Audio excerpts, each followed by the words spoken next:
Shalom, le sujet d'aujourd'hui c'est parler de Hanouka, mais de façon vraiment originale, une façon qui n'est pas la façon dont on a l'habitude d'aborder Hanouka en général. Au niveau historique, Hanouka, Purim, on se rappelle, Purim c'était avant Hanouka, c'était entre les deux Bati Mikdash, entre les deux temples, alors que l'histoire de Hanouka se passe à l'époque du deuxième Bati Mikdash. Ce que j'aimerais d'Afka, précisément, c'est vous parler d'une autre histoire, une histoire de Hanouka, mais qui ne s'est pas passée à la période du deuxième temple, mais à la période du premier temple.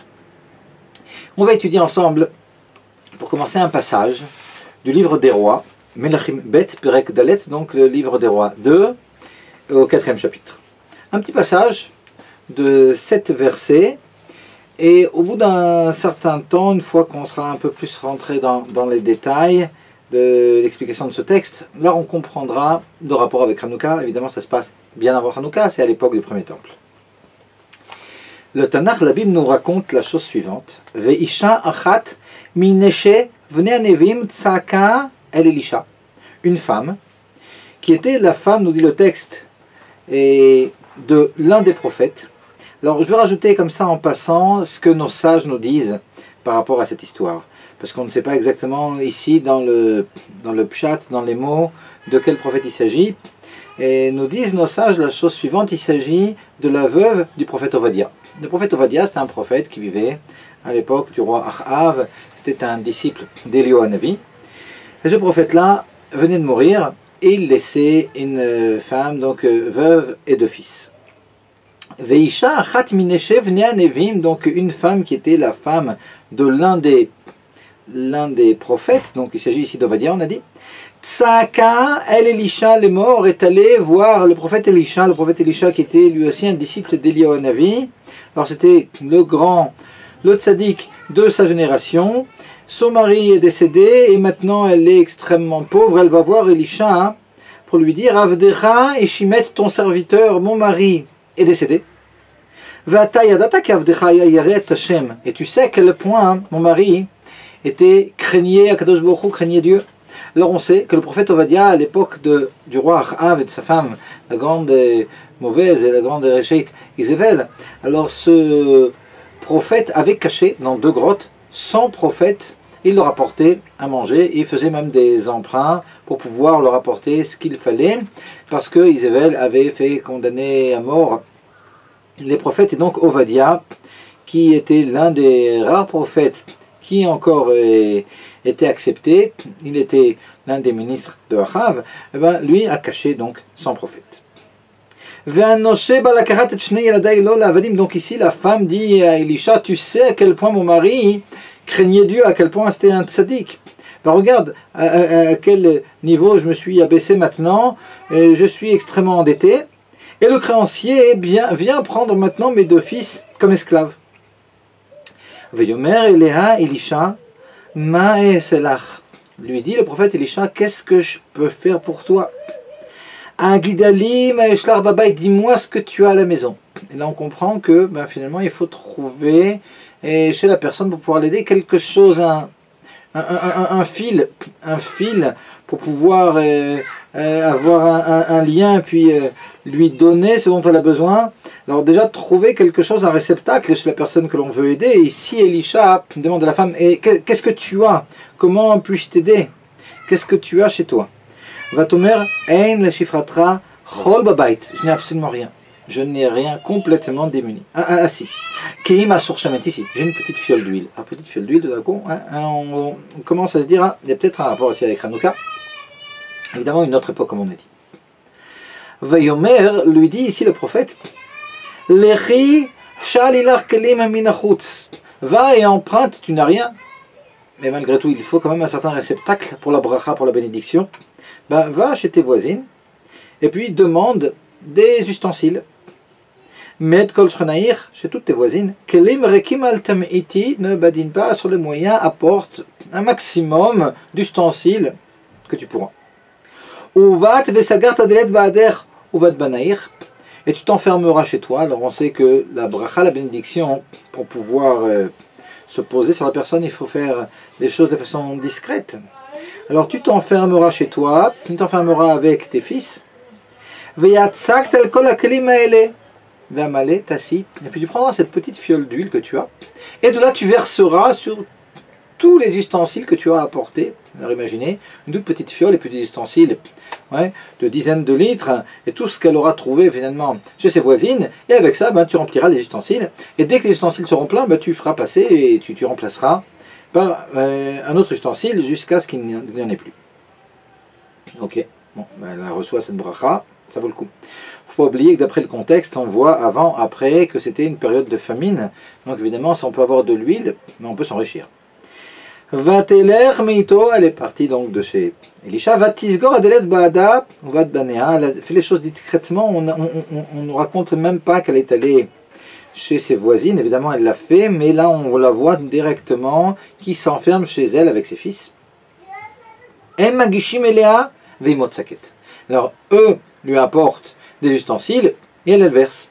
Un ustensile, elle verse avec la toute petite fiole remplie d'ustensiles. L'ustensile est plein, on le fait passer, on amène un autre ustensile, on le remplit avec la petite fiole et on continue. Lorsque tous les ustensiles finalement ont été remplis, Vatomer al-bna, Agisha elayot keli, apporte-moi encore un ustensile. Vayomer elea einot keli.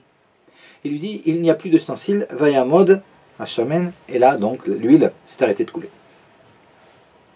Vatavo, Vataged leisha elokim.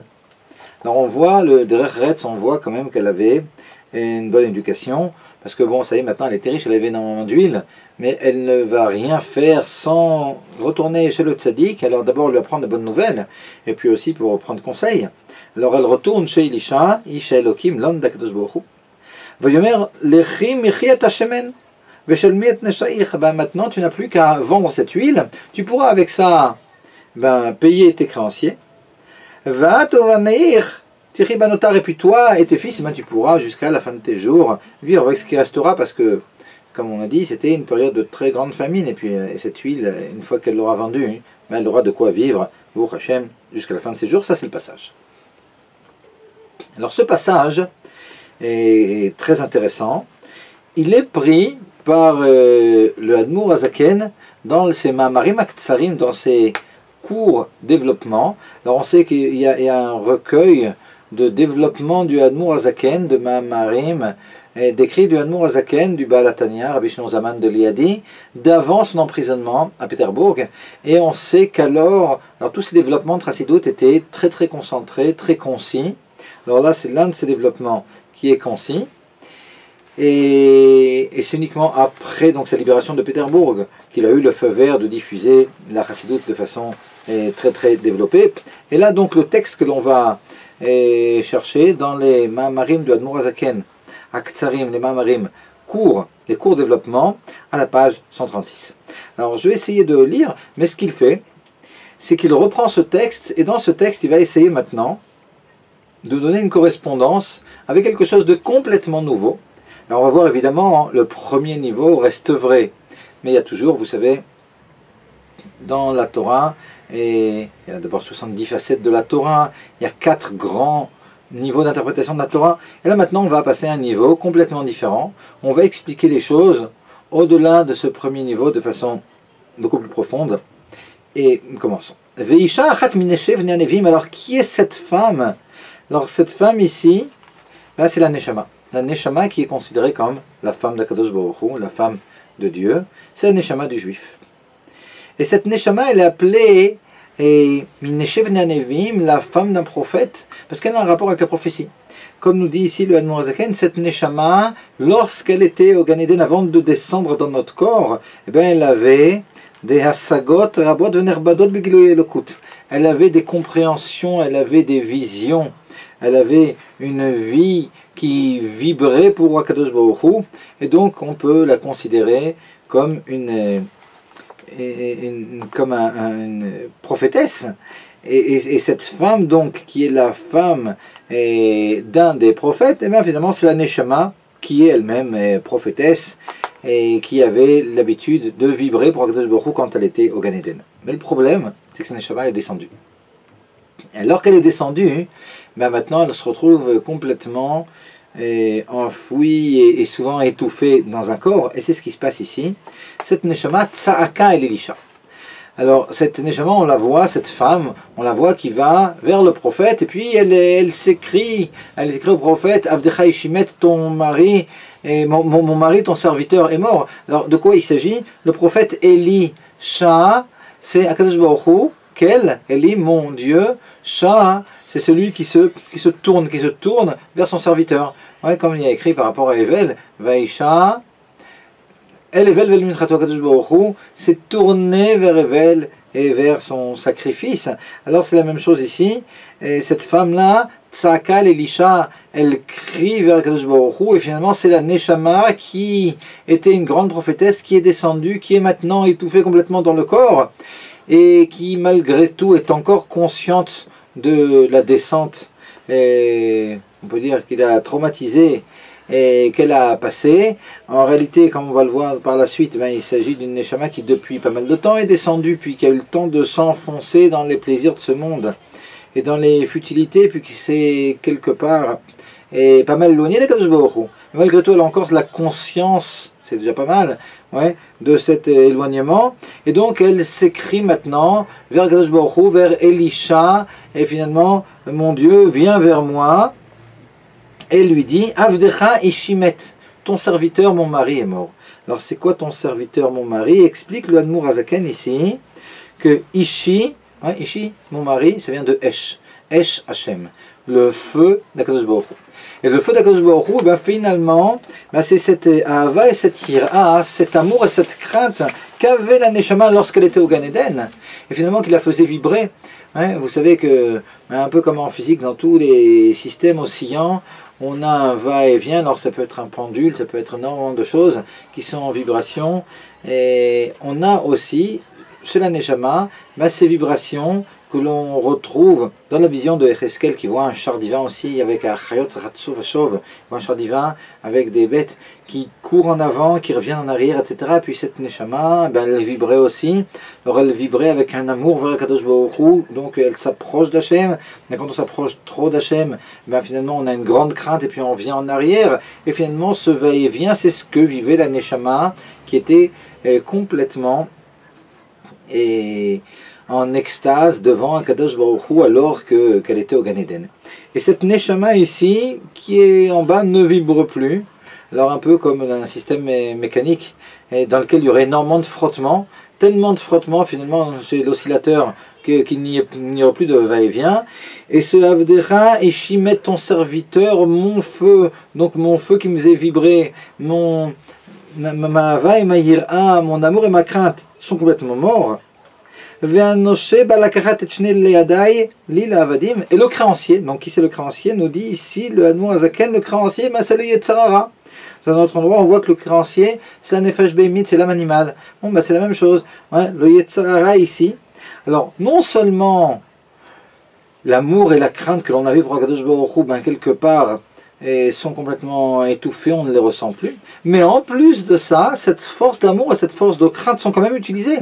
Le créancier, le Yetzarara, ne se contente pas de nous avoir refroidis dans notre Avodat Hashem. Il veut aussi prendre ses deux fils finalement. On sait que dans le Tanya, on appelle les midot, les passions, l'amour, la crainte et ce qui en découle, on appelle ça les fils quelque part parce qu'ils ont été engendrés par la Edbonenut, par l'intellect.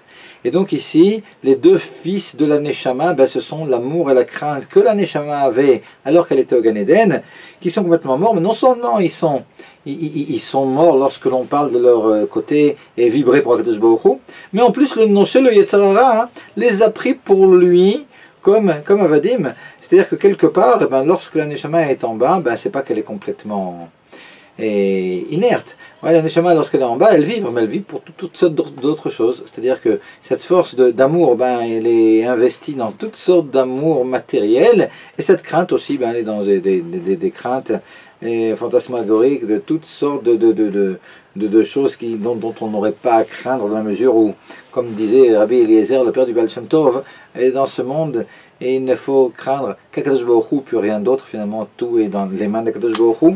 Mais ici, cette Neshama, donc en détresse, qui est étouffée dans ce corps, elle se retrouve à non seulement ne plus vraiment vibrer pour Akadosh Baruch Hu, mais en plus à vibrer pour toutes sortes d'autres amours et toutes sortes d'autres craintes. Donc la grande détresse de l'Neshama. Et donc le Navi ici, Akadosh Baruch Hu, lui dit alors dis-moi, d'accord, je veux bien t'aider, alors j'ai compris, tu n'as plus d'amour d'Akadosh Baruch Hu, tu n'as plus de crainte, tu te sens vraiment éloigné d'Hachem. Bon, dis-moi, est-ce que tu as oui? À partir de là, on va essayer de reconstruire quelque chose. Tu as peut-être quand même de la motivation, tu as peut-être quand même une certaine, un certain ta'anoug, un certain plaisir lorsque tu parles de divinité. Tu as peut-être aussi des bonnes actions, etc. Alors, qu'est-ce que tu as à la maison? Et lui dit ici, et la Neshama, Akadosh Baruch Hu, la femme à Elisha, Shum Davar, rien du tout. Et je n'ai rien. Alors c'est cette Neshama qui, Baruch Hashem, elle est quand même consciente, c'est ce qui est bien, mais qui ressent qu'elle n'a plus non seulement d'amour pour Akadosh Baruch Hu, elle n'a plus de crainte pour Akadosh Baruch Hu, elle ressent que ses actions, c'est pas vraiment des actions, elle ressent que sa motivation, elle est complètement tombée. Sa Avodat Hashem, elle est complètement au bas de l'échelle. Elle n'a rien. Elle n'est chol babait. Elle ne chiffratra chol babait. Ouais, ta servante n'a absolument rien. Si. Qui m'a sur chamen. Ah oui, il y a quand même une petite chose, il y a une petite fiole d'huile. Il y a une petite fiole d'huile, et puis alors, là on est obligé de s'arrêter pour essayer de comprendre ce que représente cette fiole d'huile. Qu'est-ce que c'est que cette fiole d'huile? Alors faisons une introduction sur ce que représente la chorma. On va voir que la fiole d'huile est en rapport avec la chorma du nefesh. La chorma est... Mais je ne vais pas traduire le mot dans la mesure où ce que je vais faire maintenant dans les 10 minutes qui viennent, c'est justement définir ce que c'est que cette chorma. Parce que la chorma, souvent on parle d'intelligence, on parle de sagesse, on parle de toutes sortes de choses qui ne sont pas vraiment ce qu'est la chorma. Alors qu'est-ce que c'est que la chorma? Pour comprendre ce que c'est que cette chorma, il suffit de prendre des passages, que ce soit de la Bible ou bien de chez nos sages ou du Tanya qui parlent de la chorma en vrac. Et puis on va voir après, à partir de ces éléments, ce qu'on peut dire sur la chorma. Alors comme ça en vrac, la chorma, nous dit le Tanya au chapitre 18, que la chorma c'est les lettres de Koach Ma. Koach Ma, la force du Ma. Alors la force du Ma, qu'est-ce que c'est? Et la force du Ma, là on peut dire que c'est l'humilité. Ce Ma, la force du quoi, et la force de pouvoir avoir de l'humilité, on va voir d'où ça vient, ce que c'est, mais c'est ce que dit Moshe Rabbeinu, lorsque les Bnei Israël ils viennent avoir des réclamations pour Moshe Rabbeinu dit mais qu'est-ce qu'on est? Alors c'est une force qui est encore plus grande que la force d'humilité d'Abraham Avinu qui dit Vanochi afar vaefer, je ne suis que poussière, que terre et que cendre, et c'est plus poussé que ce que dit David Ameler Vanochi tolat veloish. Je ne suis qu'un ver de terre, finalement je ne suis pas un homme. Ici, Moshe Rabbeinu, on n'est rien. Venachnouma. Venachnouma, on explique aussi que ce Koach Ma, c'est le Koach, la force dont on ne sait pas d'où elle vient, mais on va revenir sur ce point-là. Et dans le livre de Eov, on a deux psukim, deux versets. Un qui nous dit Achorma me'ain tavo. La Chorma, elle vient du Ain, elle vient du néant. Un autre qui nous dit, la chorma se trouve du néant. Là aussi, on va essayer de comprendre. Pour le moment, je montre en vrac comme ça ce qu'on peut trouver. Et dans Pirkei Avot, on a siag la chorma shtika. La barrière, ce qui nous permet finalement d'arriver à la chorma, c'est le fait de se taire. Alors bon, c'est un peu surprenant parce que la chorma, on peut penser la chorma, c'est montrer sa science. Et non, ici on nous dit, non, la chorma, c'est de se taire. C'est-à-dire, alors quoi? Alors les gens qui se taisent, ils sont chachamim, c'est facile. Et dans Pirkei Avot, Perek Bet, on a Ezu chacham aroet anolad. Qui est chacham, qui est celui qui est intelligent? C'est celui qui anticipe, celui qui voit ce qui va sortir finalement de tout. Encore, autre chose en rapport avec la chachma dans Pirkei Avot, Ezu chacham alomed mikol adam, qui est chacham, nous dit Pirkei Avot dans le 4e chapitre. Alomed mikol adam, celui qui apprend de n'importe qui, de quiconque. On a aussi, dans Verkavot, Imenira, un Chochma, s'il n'y a pas de ira, s'il n'y a pas de crainte, il n'y aura pas de Chochma. En tout cas, à partir de tout ça, on voit que la Chochma, c'est pas réellement la sagesse. Ouais, la Chochma ici, c'est plus l'abnégation. Et on a parlé du Aïn, la Chochma qui vient du néant. On a parlé de la force de l'humilité. On a parlé du fait de se taire. On a parlé de la Yirat Hashem, donc la crainte qui entraîne la Chochma. Alors, qu'est-ce que c'est que cette Chochma? Alors, regardez. Pour comprendre le rapport qu'il y a entre la Chochma et puis les forces intellectuelles, là, on pourrait dire la chose suivante. Prenons l'exemple de quelqu'un qui se pose sur un problème de mathématiques. Il a un problème et puis il lit le problème. Il lit le problème et il essaie de le résoudre et puis pendant 5, 10 minutes, un quart d'heure, il tourne en rond finalement. Mais il n'a pas maintenant ici ni de qui que ce soit pour l'aider, ni de manuel, et ni finalement il a aucun outil, il est même maintenant en train de faire un examen. Il passe un examen et puis il a son exercice et puis il ne sait vraiment pas par où le prendre. Puis tout d'un coup, tac, tout d'un coup il y a une havraka, tout d'un coup il y a une espèce d'éclair. Et puis ça y est, il sait comment maintenant prendre l'exercice et le traduire en une équation. Alors après, une fois qu'il aura son équation, et puis développer cette équation, prenons une équation du second degré, alors faire delta égale B2 moins 4AC, et puis trouver les deux racines, etc. Ça c'est une technique. Ouais, ça c'est ce qu'on appelle la bina. La bina, c'est comprendre une chose d'une autre, c'est comment les choses déroulent l'une de l'autre. Ouais. Ça c'est notre force. Mais cette chokhma, finalement, on ne sait pas d'où elle vient. Ouais, c'était la première force, c'était la première lueur, c'était le premier éclair, ouais. Puis qu'il faut définir. Ça, c'est ce qu'on appelle la chokhma. C'est pour ça qu'on l'appelle le koach ma. Alors d'un côté le koach ma, celui dont on ne sait pas d'où il vient, mais en plus il y a aussi le koach ma, le fait que pour pouvoir y arriver, il a fallu faire abnégation de tout. Ouais. Et vous connaissez comme ça cette sensation que l'on a quand on prend un livre et puis on lit une page, 2 pages, 3 pages et puis après on se dit 2 minutes, mais qu'est-ce que j'ai lu? Ouais, je n'étais pas concentré. Si on n'a pas mis de côté toutes nos préoccupations, tout ce que l'on sait, etc., puis qu'on ne s'est pas concentré sur la chose, on n'a aucune possibilité d'arriver à quoi que ce soit. Et là, c'est aussi ça le ma. Donc le ma, c'est savoir se taire, siag de chokhma shtika, savoir mettre de côté tout ce qu'on a, savoir finalement vider le réceptacle pour pouvoir être réceptacle.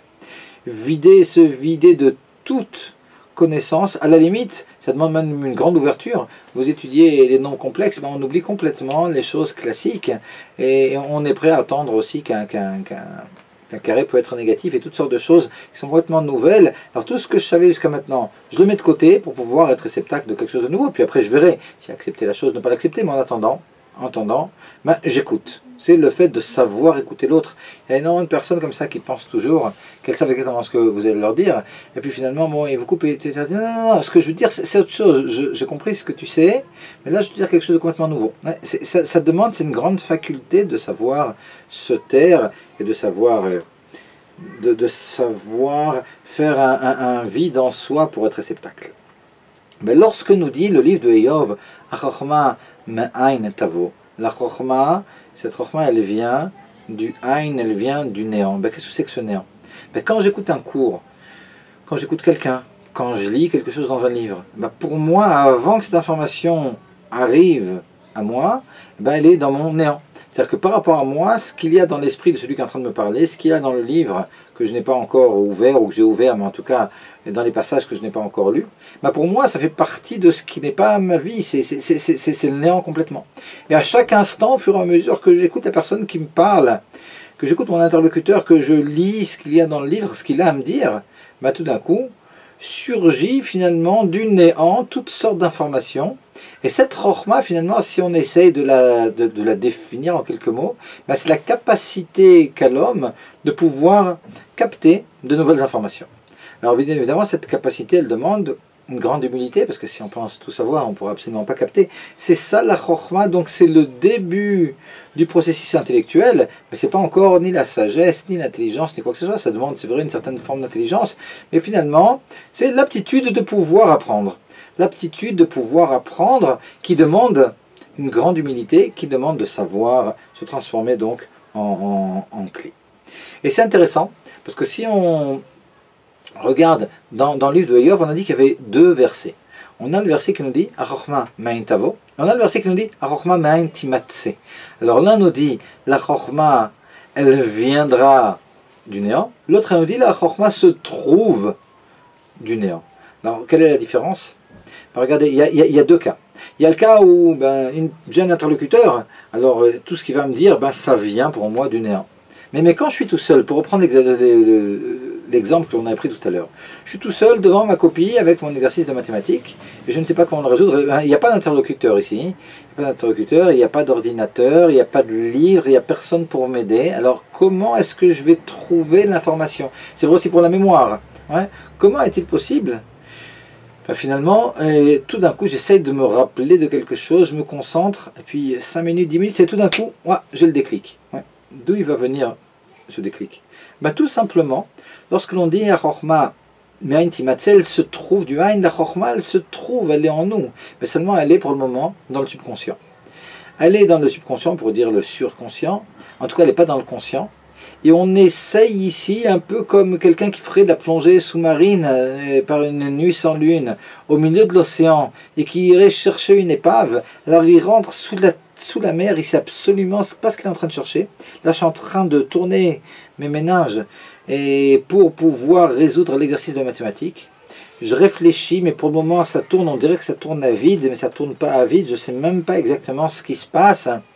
Mais finalement, dans cette recherche sous-marine, ici au plus profond de mon être, je vais trouver des informations. Et lorsque je vais trouver l'information, finalement, pareil, c'est la même chose aussi pour le souvenir, je l'ai pêché du Ain aussi, je l'ai pêché du néant. Parce que cette chose-là, elle était en moi, certes, mais elle était en moi dans quelque chose qui n'était pas dans ma conscience. Et donc ici, alors on pourrait redéfinir la Chorma. Alors on a dit que c'était l'aptitude de pouvoir capter, c'est vrai, mais ça peut être l'aptitude aussi de faire passer des informations du surconscient au conscient. Alors on pourrait dire que la Chorma ici, ça serait peut-être une lucarne entre tous les degrés de mon être qui ne sont pas conscients et puis ma conscience. Et puis lorsque toutes ces informations finalement arrivent à ma conscience, ça y est, ils sont arrivés, ils ont passé le cap de la Chorma. C'est ce qu'on pourrait expliquer. Et comme ça sur un pied pour comprendre ce que c'est que la Chorma, et puis après on sait que la Bina c'est le développement de tout ça. Cette Chorma, elle a quelque chose de tout à fait exceptionnel. Et une fois qu'on a plus ou moins compris ce qu'elle était, et on va voir maintenant qu'elle a quelque chose de complètement divin. Parce que l'Otania, au chapitre 18, il nous explique que dans la mesure où cette Chorma, ce qu'elle montre finalement, sa principale qualité, c'est sa faculté, la faculté qu'elle a de pouvoir être en abnégation. Et dans la mesure où les sages dans le traité de Sota nous disent que Akadosh Baruch Hu dit que lui est la personne qui se prend pour quelque chose, les deux ne peuvent pas être ensemble au même endroit. Donc finalement Akadosh Baruch Hu aime la simplicité. Finalement lorsque l'on se demande, on sait que notre Neshama Zechelek Elokam Imal, on nous dit, c'est quelque chose qui est connu dans la Chassidoute, que la Neshama c'est une partie de divinité. Mais cette divinité, où exactement elle se trouve en nous dans la Neshama? C'est toute la Neshama qui est une partie de divinité. Alors nous explique le Tanya au chapitre 18 que le Or En Sof, la lumière divine, on peut dire le concentré du concentré, sur lequel il n'y a eu aucune restriction, le concentré de notre être qui est finalement Akadosh Baruch Hu qui est en nous. Ce Or En Sof, cette lumière divine, la place qu'elle va avoir dans notre Neshama, c'est dans la Chorma, dans la mesure où la Chorma représente cette aptitude que l'on a de pouvoir être en abnégation, s'annuler, cette humilité, etc. Et donc la Chorma, elle va être ici le sanctuaire dans notre âme de la divinité. Oh, alors là on arrive à quelque chose de complètement différent. C'est-à-dire que c'est plus uniquement quelque chose de technique, une force de pouvoir s'annuler, et s'annuler à notre interlocuteur, s'annuler à ce qu'il y a dans le livre, à faire abstraction de tout ce que l'on connaît pour pouvoir capter. Mais là il y a quelque chose de complètement divin, parce qu'il y a le Or En Sof, cette lumière divine qui est en nous, qui est enfouie dans cette Chorma. Quelque chose de tout à fait exceptionnel. Mais regardez, comme dernière petite introduction pour revenir à notre histoire de la femme du prophète Elisha, et puis essayer de comprendre un peu ce qui s'est passé à Hanouka, je vais ajouter la chose suivante. Vous savez que l'Otania, l'écoute à Marim, il a été écrit pour expliquer comment pour expliquer comment finalement le travail divin c'est quelque chose qui est proche de tous. Non seulement proche de tous pour pouvoir l'accomplir, donc accomplir les mitzvot c'est quelque chose qui est simple, c'est ce que veut nous montrer le Tanya, mais en plus, beficha, uvilvafra la soto, parler de la Torah et du service divin, le ressentir bilvavra et le faire, ce sont des choses qui sont faciles. Et un des grands problèmes que l'on a lorsqu'on étudie le Tanya, c'est de se dire 2 minutes. Je peux comprendre que appliquer les mitzvot finalement, c'est pas si dur que ça. Mais au vilvafra, que ça soit proche aussi dans mon cœur, et finalement on sait que la Torah exige que l'on remplisse complètement son cœur de la divinité. Ouais. Et mais Kadosh Baruch Hu, on dit dans le Kriyat Shema, Bechol levavcha ufchal nafshecha ufchal modecha, avec tout ton cœur, ouais, c'est ça le cœur dont on parle. Et c'est pas si évident de remplir son cœur de la divinité. Alors comment comment on peut dire que c'est tellement simple de servir à Kadosh Baruch Hu avec en plus le cœur, pas uniquement techniquement faire les mitzvot, mais les faire aussi avec entrain, avec avava ve'ir. Alors ouais, c'est ça la question. Alors dans les 17 premiers chapitres du Tanya, ce que nous explique le Tanya, c'est qu'en réalité, oui, il suffit d'avoir ce qui s'appelle la Hidvonenut. C'est-à-dire que si l'on se concentre et qu'on étudie tout ce qui a un rapport avec la grandeur d'Akadosh Baruch Hu, la divinité, qu'on approfondit tout ça, naîtront en nous des midot. Ouais. Les midot, les vertus, l'amour et la crainte pour Akadosh Baruch Hu, ce ne sont pas des choses a priori qui sont naturelles comme l'amour et les craintes et matérielles, les amours et les craintes matérielles, mais c'est quelque chose qui se travaille et donc on devra complètement approfondir les sujets de divinité pour pouvoir les développer en nous. Et finalement, en 17 chapitres, on nous explique comment pouvoir facilement servir à Kadosh Baruch Hu. Mais après ces 17 chapitres, on peut se dire encore, bon d'accord, mais c'est pas si facile que ça.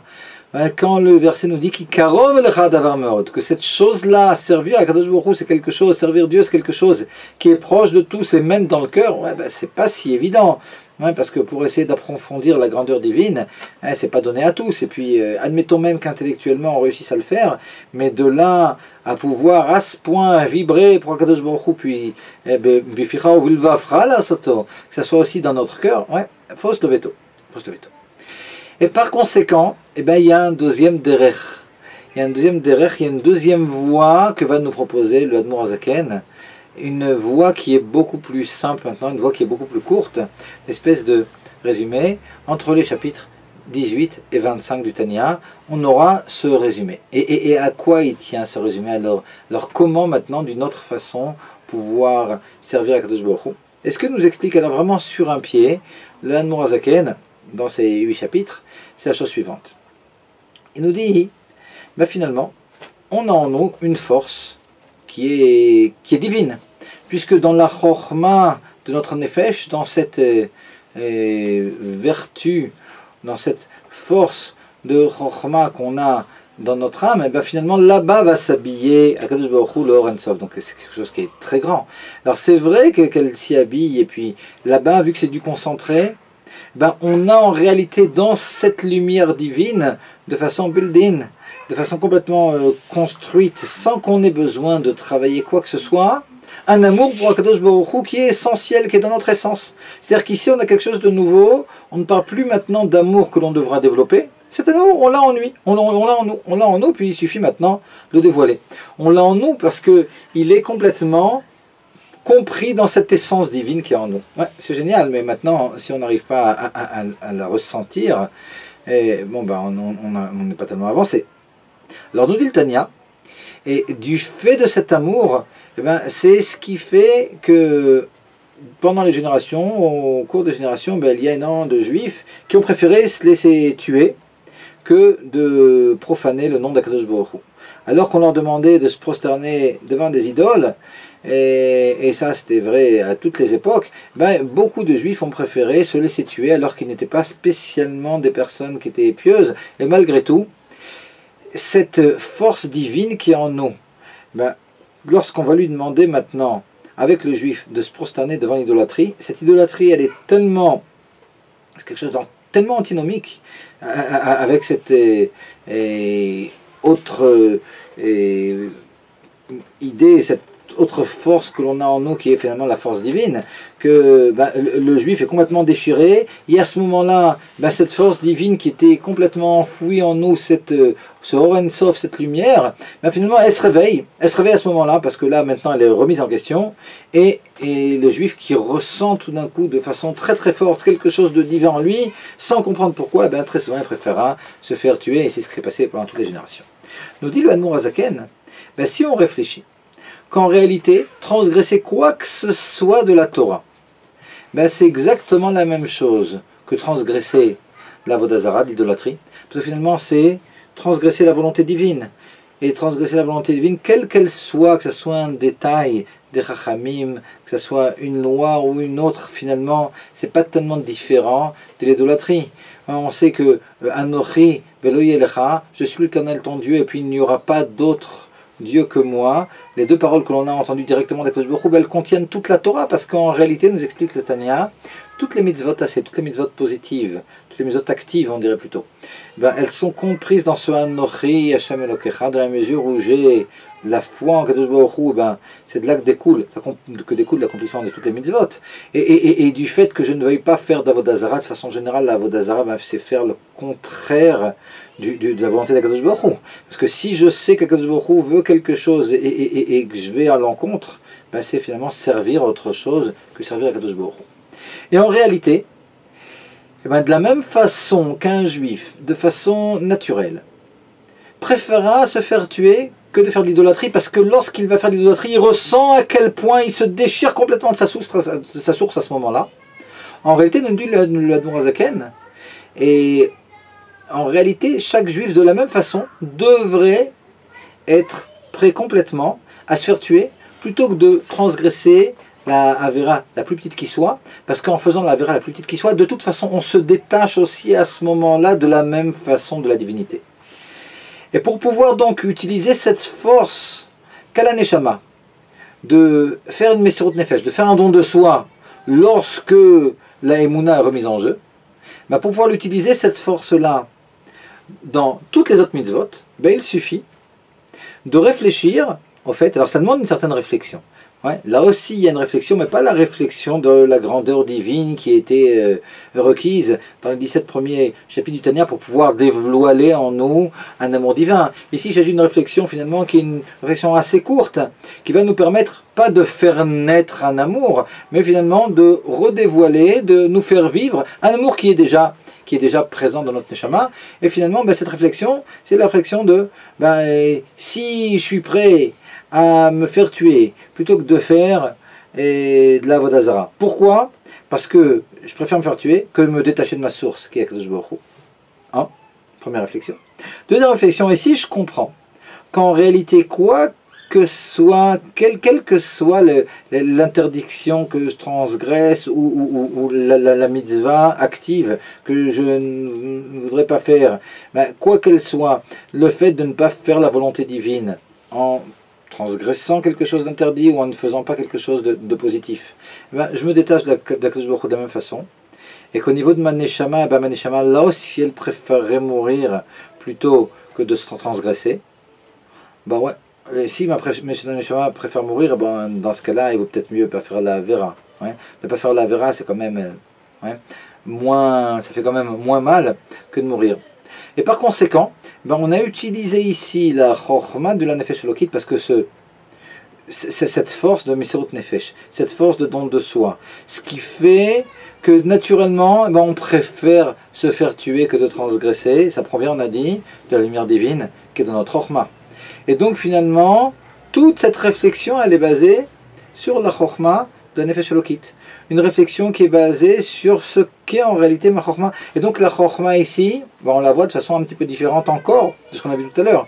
Si on a compris tout à l'heure que la Chochma, ce n'était pas uniquement l'intelligence, c'était beaucoup plus que ça, c'était l'aptitude à pouvoir recevoir, cette aptitude à pouvoir recevoir qui provient du fait que l'on a finalement cette force de Chochma, qui est une force d'abnégation, c'est de ça qu'il s'agit. Et on comprend maintenant qu'il y a une autre dimension dans cette Chochma. Cette Chochma, elle est le Mishkan, c'est dans cette Chokhmah que va demeurer la lumière divine, et donc maintenant il y a dans ma Chokhmah, à partir du moment où maintenant elle est le sanctuaire de la lumière divine, il y a quelque chose d'extrêmement grand, et cette Chokhmah finalement c'est l'attachement essentiel qu'a le juif à Kadosh Baruch Hu, et grâce auquel il préférera se faire tuer que de transgresser profondément. Et ici revenons maintenant à la femme du prophète Elisha.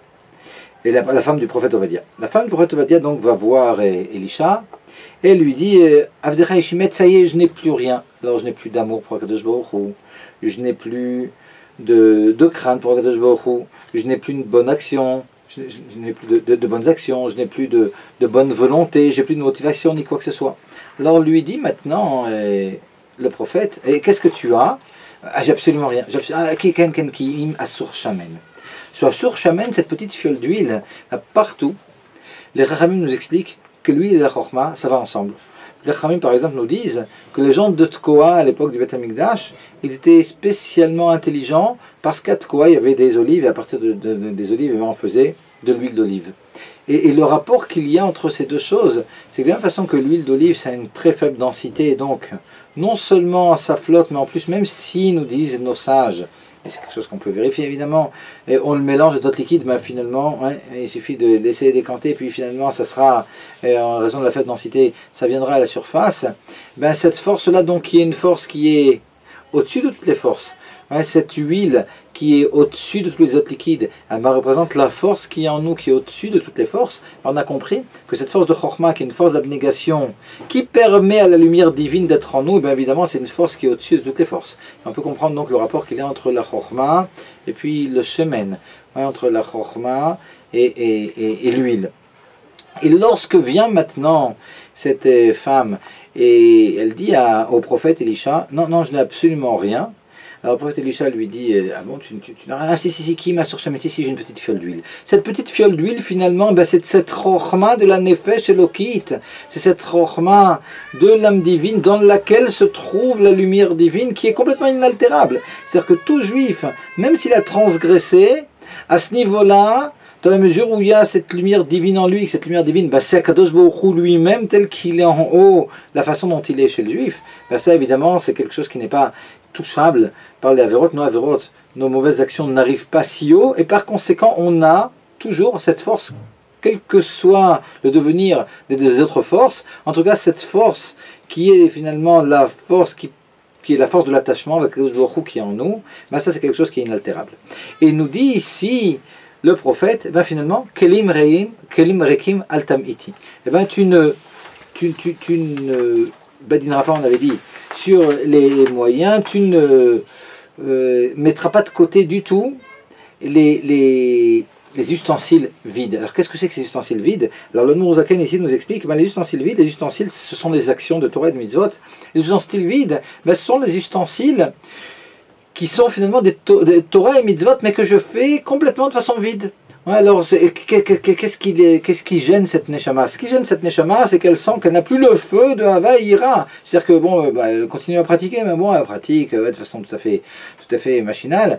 Et par conséquent, lui dit le prophète, attention, n'en arrive pas à laisser tomber. C'est pas parce que tu n'as plus de Hava et de Ira, c'est pas parce que tu n'as plus tout d'un coup ce sentiment de profond d'amour pour Akadosh Baruch Hu que tu dois arrêter, mais plus que ça. Non seulement tu ne dois pas arrêter, mais tu dois continuer à appliquer Torah et Mitzvot, même de façon complètement technique, parce que finalement, le principal de la vie, c'est pas la kavana, le principal de la vie, c'est de faire résider Akadosh Baruch Hu dans ce monde matériel, et ce que nous apprend finalement la Torah, alors c'est développé aussi par la Chassidoute. On a souvent reproché à la Chassidoute d'avoir parlé énormément de la kavana, de l'intention, de l'amour, de la crainte, etc., et au détriment de l'accomplissement des mitzvot.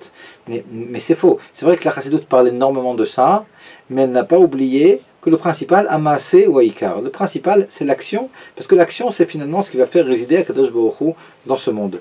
Par conséquent, entre avoir des bonnes kavanotes et puis vouloir absolument mettre les tefilines et puis comprendre même et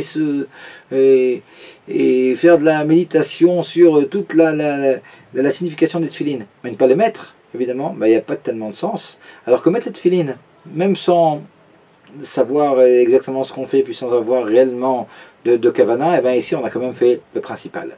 Et c'est ce que dit ici le prophète à cette neshama. Kelim rekim al tamiti, applique. C'est ce qui est le principal, applique et les choses vont venir. Mais évidemment, il y a quand même cette petite fiole d'huile. Alors qu'est-ce que c'est que cette fiole d'huile? Ben, c'est finalement prendre les deux niveaux de l'être. Ce qu'il y a de plus bas, c'est la force de l'action. Ce qu'il y a de plus haut, c'est cette lumière divine qui réside à l'intérieur de la Chokhmah, de la Nefesh Elokit.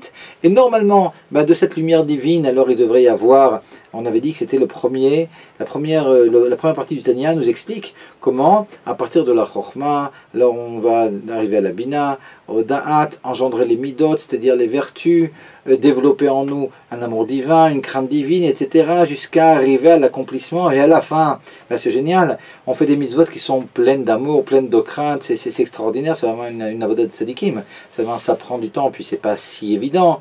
C'est pas si évident, et puis bon, ben, c'est pas donné à tous non plus, si facilement de pouvoir approfondir la grandeur divine. Mais si on a quelque chose d'autre, on nous dit, applique, kelim rekim al tamiti, et fais déjà directement la fin. La fin, c'est l'application, fais-la. Alors elle est vide d'amour et de crainte, ben, tu prends l'autre point. Et l'autre point finalement, ben, c'est la conscience de cette huile qui est en toi, la conscience de cet Oren Sof, la conscience de cette lumière divine qui est en toi, cet attachement complètement irrationnel à Kadosh Baruch Hu, et lorsque tu feras ces deux choses, et bien quelque part, ben, il y a l'huile qui coule ici, tu vas réussir à régénérer, lorsque tu auras conscience de cette force que tu as en toi. Et alors évidemment, c'est en pensant à tout ce que nous a dit le Tanya entre les chapitres, des chapitres 18 à 25. C'est-à-dire évidemment, grâce à cette conscience que l'on a, de l'attachement très profond que l'on a pour Akadosh Baruch Hu, grâce auquel on préfère se faire tuer que de transgresser. Ouais. Et toute cette, finalement, toute cette pensée qui va réussir en fin de compte à nous faire appliquer les mitzvot, ben lorsque l'on a ce premier point et ce deuxième point, ben on a finalement l'huile au milieu et l'amour pour Akadosh Baruch Hu et la crainte pour Akadosh Baruch Hu, ben finalement elles vont revivre, elles vont être complètement régénérées, mais d'une façon complètement différente, sans que l'on ait réellement approfondi, mais uniquement parce qu'en réalité, elles se trouvent en nous, dans ce Or En Sof, dans ce concentré de divinité qu'il y a dans notre Chokhmah, ben il y a tout. Il y a toutes les forces, il y a la force d'amour, il y a la force... Donc c'est un amour naturel, finalement, un peu comme l'amour qu'un enfant pour ses parents, mais il n'a pas besoin énormément de réfléchir à la grandeur des parents, est-ce qu'ils ont fait pour lui, etc., pour les aimer. Ouais, c'est quelque chose de complètement naturel. Et c'est ça qu'il s'agit. C'est-à-dire qu'ici, on va faire revivre, finalement, cet amour naturel que l'on a pour Kadosh Baruch Hu, donc quelque chose de complètement différent. Puis la Torah et les mitzvot que l'on va faire, finalement, après, en prenant ces deux points, en appliquant de toute façon, mais en réfléchissant à ce dont on a parlé, eh bien, ça va finalement régénérer complètement.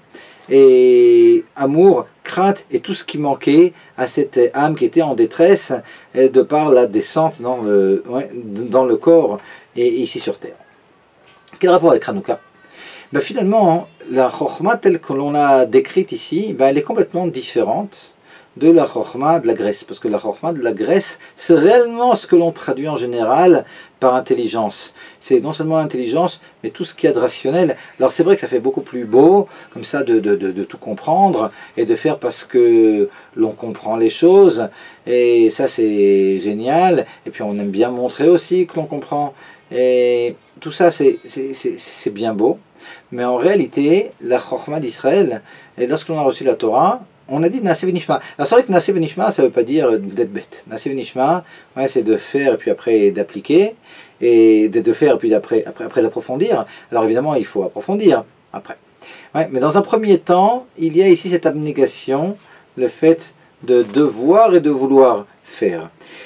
Et la Chokhmah, donc ici d'Israël, eh ben, c'est une Chokhmah qui est complètement irrationnelle. C'est un attachement à Kadosh Baruch Hu, c'est une force d'abnégation. C'est ce qui fait finalement que l'on aura une Meserut Nefesh, et c'était finalement la force de Hashmonaïm. La force de Hashmonaïm, du don de soi, de la Meserut Nefesh, ben, ça n'avait rien à voir avec la Chokhmah qu'avaient les Grecs. La Chokhmah qu'avaient les Grecs, c'est une Chokhmah où finalement ben, on est au milieu de tout. Même lorsque les Grecs vont penser, vont réfléchir sur tout ce qui est théologique, ben finalement ils sont, on va illustrer ça tout de suite, mais ils sont complètement au centre de toute l'idée. Et à la limite, les Grecs, ce qui les dérangeait, c'était pas tellement que l'on étudie la Torah. Ouais, la vira mechukeret sonecha lechukim, c'est-à-dire tout ce qui est complètement irrationnel dans la Torah, c'est ça qui les dérangeait. Le Midrash nous parle de la Mila c'est complètement irrationnel. Le Shabbat, Rosh Chodesh, toutes ces choses-là, ouais, qui sont irrationnelles, qui n'ont rien à voir avec ce qu'on a dans Parashat Mishpatim, avec les lois sociales par exemple, ou même avec tout ce qui a un rapport avec les souvenirs de la sortie d'Égypte. Ça aussi, c'est des choses, des choses que l'on peut comprendre. On les aurait peut-être pas fait nous-mêmes si Akadosh Baruch Hu ne nous avait pas demandé de le faire. Mais malgré tout, c'est des choses qui sont encore rationnelles et que l'on applique facilement. Mais tout ce qui est chukim, tout ce qui est complètement au-dessus de l'entendement, c'est ce qui dérangeait complètement les Grecs. Cet attachement irrationnel avec Akadosh Baruch Hu, ouais, ça c'est quelque chose qui les tuait complètement. Dans la Chassidut, on appelle ça le Yud. Ouais, dans le Yud Kevavke, le Yud, la première lettre qu'elle représente, c'est justement cette Chochma. Et cette Chochma, donc cet attachement complètement inconditionnel pour Akadosh Baruch Hu. Et ben, la lumière de Hanouka, c'est ce qu'elle représente. La lumière de Hanouka, c'est justement cet attachement. Les lumières de Hanouka, contrairement aux lumières de Shabbat, par exemple, les lumières que l'on a dans un Bet Knesset. Les lumières de Shabbat, hein, pourquoi on allume les nérotes de Shabbat? Alors, il y a une réponse. Il y a une réponse. Pourquoi? Alors, la première réponse, c'est pour le Shlom Bayit. Et nous disent les Chachamim, pour le Shlom Bayit, c'est parce que si on n'allumait pas le Shabbat à la maison, on pourrait tout d'un coup se prendre un coup dans le mur, et puis alors l'homme aurait accusé sa femme de ne pas avoir laissé de lumière, etc. Et pour ne pas arriver à des disputes, on allume la lumière. Donc il y a une explication. Il y a une autre explication, c'est pour le Oneg Shabbat. Lorsqu'il y aura de la lumière, je verrai ce que je mangerai, et à partir du moment où je verrai ce que je mangerai, j'aurai un plaisir à manger ce que je mange. Donc là, il y a aussi une explication à cette lumière. Les lumières de la Beth Knesset, on doit allumer une Beth Knesset, c'est pour le kavod, pour la beauté de la Beth Knesset. Mais les lumières de Hanouka, finalement, elles ne viennent pas pour exprimer quelque chose uniquement que cet attachement qui est complètement irrationnel à Kadosh Baruch Hu. C'est cette lumière de la Neshama finalement que l'on retrouve ici. Alors ce n'est pas une raison, c'est l'expression de quelque chose de complètement irrationnel. Vous savez, on raconte que pour comparer comme ça la Chochma des Grecs à la Chochma d'Israël, et l'Admour Azaken, il a quelque chose de très beau. Et Socrate, il était à la fin de l'époque du Tanakh, il était à l'époque de Nebuchadnezzar, il est mort donc entre la destruction du premier Bet Mikdash et la construction du second Bet Mikdash. Et puis Socrate, alors il était donc à l'époque un grand philosophe, mais dans un milieu grec qui était complètement polythéiste. Et puis lui, alors il prêchait le monothéisme. Il prêchait le monothéisme, et d'ailleurs c'est pour ça qu'il a été mis à mort. On sait qu'on l'a obligé à boire un poison, et il y a eu un grand Beit Din contre lui, évidemment de Grecs. Et ces idées comme ça qu'il donnait, c'était quelqu'un qui était vraiment humble, qui était dans les marchés, qui marchait pieds nus, et puis qui prêchait les bonnes paroles, alors surtout la morale, mais aussi le monothéisme. Et puis ça dérangeait évidemment, et donc il a été tué. Le Zaken nous raconte la chose suivante. Il dit que lorsque Socrate est arrivé au Gan Eden, il a dit moi je veux être assis à côté de Abraham. Ouais, Abraham aussi, finalement, lui, il a consacré sa vie, il s'est complètement, il a fait un don de soi pour le monothéisme. Moi, c'est la même chose. Ouais, chez les Grecs, c'est moi qui ai introduit le monothéisme.